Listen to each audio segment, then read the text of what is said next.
do novo.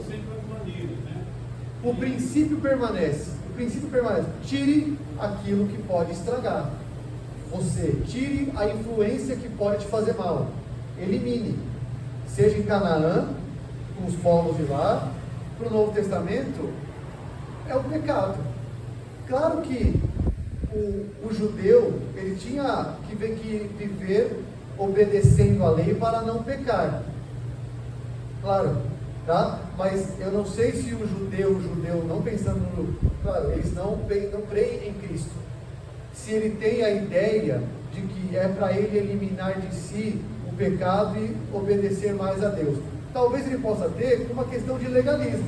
Sim, eu tenho que obedecer mais para eu poder ter benefício de Deus. Legalismo. Eu obedeço para ter benefício. Eu obedeço para Deus me salvar. Eu obedeço para ir para o céu. Isso é o judeu. Ele tem que obedecer para ir para o céu. A lei completamente. Ele fala agora, por exemplo, ele fala assim, estava acostumado a conhecer os pães sem fermento, chamado pasto. Ele fala assim que finalmente chegou o dia dos pães sem fermento, na qual devia ser sacrificado o cordeiro pascal. É o sinônimo de Páscoa, lembra? Os termos são intercambiáveis. Ele chamou a festa da Páscoa de pães sem fermento. Como eram unidas, ora usa um nome ou ora usa outro para a mesma festa, porque elas foram unidas, entendeu? Mas sempre nesse sentido, na questão. Sim, sacrificar o cordeiro e tirar o fermento, sempre esse sentido, ok? Vamos lá. Então, tirar o fermento, como eu disse lá em Mateus 5, né? Arranca o olho, tira aquilo que te prende ao Egito. Então, santificação é o ponto aqui. É um processo que a gente é para a vida toda, não é? O Espírito Santo está nos moldando a imagem de Cristo, nos fazendo tirar pecados. Isso é santificação. E isso, nós somos ativos nisso, com a capacitação dele. Olha o que Paulo diz lá em Colossenses, eu não sei se eu coloquei aqui. É isso. Façam, pois, morrer a vossa natureza terrena. Prostituição, impureza, ele cita um monte ali. Olha aqui, eu quero focar aqui, ó. Agora, porém, despojai-vos, tirem. Santificação é o processo que cumpre os pães asmos em nós. Tirem o que te prende ao pecado. Façam morrer. Tira de você. Como é que a gente faz isso? Bom, se nós cremos, estamos em Cristo, já somos santificados em posição. Fomos sepultados com Cristo pela fé no poder de Deus.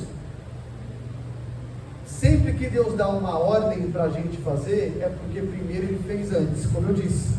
Somos capacitados a fazer porque a redenção veio antes do sepultamento. Então quando Paulo fala, façam morrer, lembre-se de quem você é.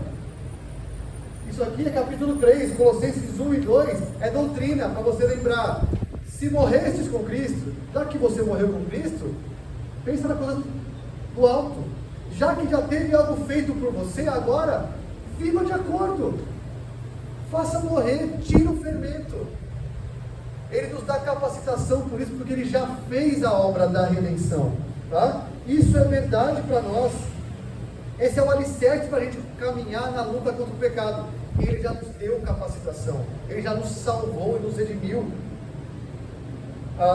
Isso já é verdade, apesar de nós ainda estarmos em um mundo com a presença de fermento, que a nossa natureza ainda está aqui.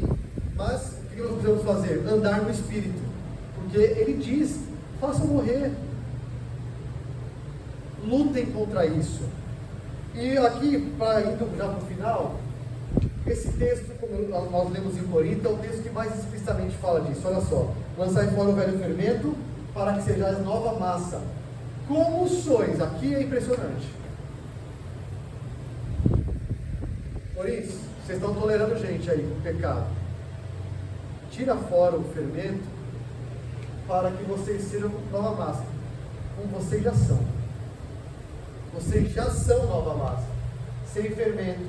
Pois também Cristo, nosso cordeiro pascal, foi imolado Olha aqui, ele fundamenta que você já é, porque Cristo já fez. Por isso celebrem a festa, não com o velho fermento, nem com o fermento da maldade e da malícia, e sim com os atos da sinceridade e da verdade. Conseguiu conectar as coisas? O pensamento de Paulo é expurgar o velho fermento, é às pressas, significa fiquem livres da escravidão. Aliás, vocês já são livres da escravidão. Por que vocês estão fazendo isso? Lembre-se da sua posição, da sua luta contra o pecado. Lembre-se. Antes de celebrar a Páscoa, como nós vimos lá, os reis tinham que limpar a casa de todo o fermento, não é? Porque o pão tinha que ser sem levedura. Assim também os cristãos de Corinto tinham que remover o traço do mal ali e demonstrar que são nova massa, não para que eles sejam, mas demonstrar que eles já são. Então, aqueles que se uniram a Cristo pela fé em sua morte como cordeiro, também, e você está unido também ao sepultamento dele. Em Cristo, o seu fermento foi eliminado, o fermento foi varrido para fora. A partir daí, lute contra pecados. Isso muda a nossa luta. A partir de saber que posição você está, lute, porque você é nova massa. Veja, Paulo não está pedindo aqui que os cristãos de Corinto celebrem a festa de Páscoa. É uma simbologia, claro, né? É figurado aqui. Vocês já estão limpos do pecado. Então, celebrem isso. A exortação aqui é para celebrar uma vida de obediência à vontade de Cristo. O fermento está ligado a coisas passadas. Você é novo. Você é novo, nascido de novo. Então, o cerne disso, e para fechar, é o texto de Romanos que nós lemos. Como é que nós viveremos para o pecado? Nós já morremos. Qual é a linha de raciocínio aqui de Paulo? Né? Unindo as duas condições. O que Deus já fez em Cristo por você, e o que você tem que fazer agora. O que Deus já fez é Páscoa. O que você tem que fazer é limpa o fermento. Você só pode fazer porque Cristo já fez antes. Tá? O versículo 11 de Romanos 6 traz a conclusão lógica. Assim vocês também considerem-se mortos para o pecado, mas vivos para Deus em Cristo Jesus. Paulo desenvolve essa linha de raciocínio. Vocês estão mortos, então vocês morreram com Cristo. Vocês estavam unidos a Ele. Vocês foram sepultados com Ele, removeram o fermento. Vocês estão limpos. Agora vive de acordo. Eu sei, a gente vai pecar. Mas como é que você luta contra pecados? Às vezes, sem essa consciência de que Ele já fez por mim. Em Cristo eu posso vencer isso. Porque Ele já retirou o fermento. Eu não sou escravo mais. Não tem mais Egito que me prenda como escravo. Como escravo não. Eu ainda luto com pecados. Mas não sou mais escravo. É isso que a Bíblia diz. Então, eu acho que às vezes na nossa luta contra o pecado e santificação, nós nos esquecemos do que Cristo fez por nós. Então, nós caímos em pecado. Simples aos mais grosseiros, mas nós não lutamos com essa consciência. Então, a festa dos pães asmos proclamava um elemento crucial das boas novas de Deus, mas apontava para o Messias. Qual é o apontamento aqui? Ele vai tirar o fermento de forma completa. Ele é o nosso fermento. O fermento de quem crê nele é retirado dele, quando ele é sepultado. Em Cristo, nosso pecado foi removido quando Ele se fez pecado. E quando Ele se fez pecado, Ele foi removido. Então, nossa luta, ainda que seja real contra o pecado, e lutamos todo dia, tem que ser vista de outra perspectiva agora. Já purificados, já santificados, mas ainda em processo de santificação e capacitados para vencer o pecado. É isso que a festa dos pães asmos nos diz. E assim que ela aponta para Cristo. Então, para terminar, lancem fora o velho fermento para que seja a nova massa. Como vocês são, de fato. Pois também Cristo, nosso Cordeiro Pascal, foi imolado. Por isso, celebremos a festa não com o velho fermento, nem com o fermento da maldade e da malícia, e sim com os asmos da sinceridade e da verdade. Vida de obediência e santidade é possível que cada vez mais progrida, porque Ele foi o nosso Cordeiro e Ele já nos deu uma nova massa. Toma posse disso, da sua luta contra o pecado. Isso. Se aproprie dessa verdade. Eu sou nova massa, eu não sou escravo disso. Você entendeu a festa dos pães asmos para você. E é assim que Cristo a cumpre. Adilson. Não comemora a Páscoa. Quando a gente fala para as pessoas, alguns cristãos falam assim, boa Páscoa para você. Assim, não seria o ideal, Adilson, você desejar boa Páscoa, né? Eu vejo muitos cristãos. Mas assim, tornou-se um costume, né? É um costume. É um costume que a gente pode deixar de fazer aos poucos, porque nós não comemoramos a Páscoa. Mas tudo bem, assim, eu não vejo isso como, poxa, o cara é judeu. Não é um pecado, é um hábito. Eu acho que a nossa cultura tomou isso de uma maneira que a gente fala boa Páscoa, mas nós não comemoramos Páscoa. Não comemoramos. Se comemorar Páscoa, tem que comemorar pães asmos. Essa mudança Ninguém comemora. é ceia. Ceia. A gente comemora a Páscoa sempre que celebra a ceia. Sempre. Então, não é em abril pra gente, é todo primeiro domingo pra gente, é Páscoa. Na verdade não é mais, é ceia. Tá? Então, esse entendimento é difícil de mudar. Aí são gerações para mudar isso. Eu acho que nem vai mudar o nosso país, porque já está no calendário. É sem entendimento, pode ter certeza, mas está. Tudo bem, irmãos?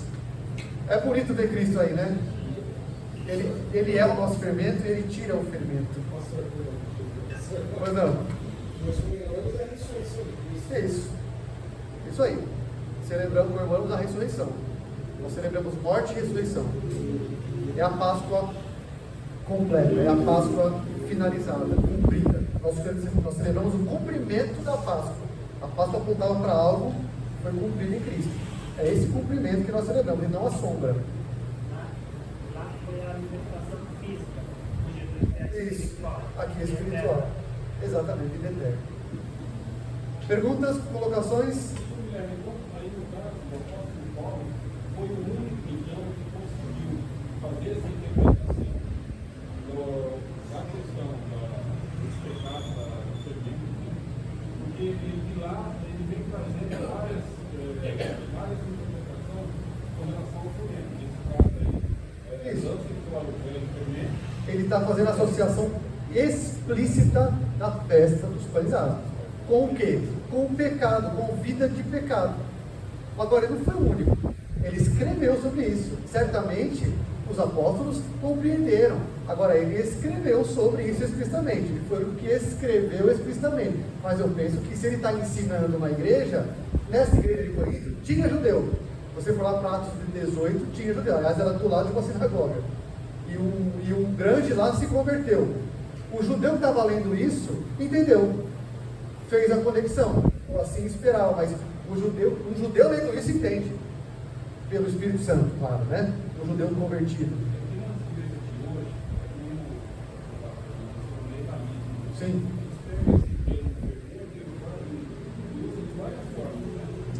É por isso que aqui eu vou usar um termo técnico, uma teologia bíblica de um assunto é importante. O que é uma teologia bíblica? Você pega um assunto e vê como é que esse assunto progride por toda a Escritura. Sem isso, você vai pensar o texto e vai interpretar errado. Se desconsidera toda a Bíblia, como é que isso se progride pela Bíblia, você desconsidera e pensa lá e fala, tá vendo? É isso aqui. Peraí, como é que isso se desenvolve pelas Escrituras? Você tem que olhar esse texto com o Êxodo 12 em mente. Não dá para olhar isso sem olhar para Êxodo. Tá bom? Vamos encerrar, estamos avançando da hora. Espero que tenha sido claro. A festa dos pães asmos e Jesus. Então preenche aí na sua folha como é que Jesus cumpre essa festa. Você pode escrever. Vamos ficar em pé e encerrar. Pode parar para mim, por favor? Semana que vem é o quê?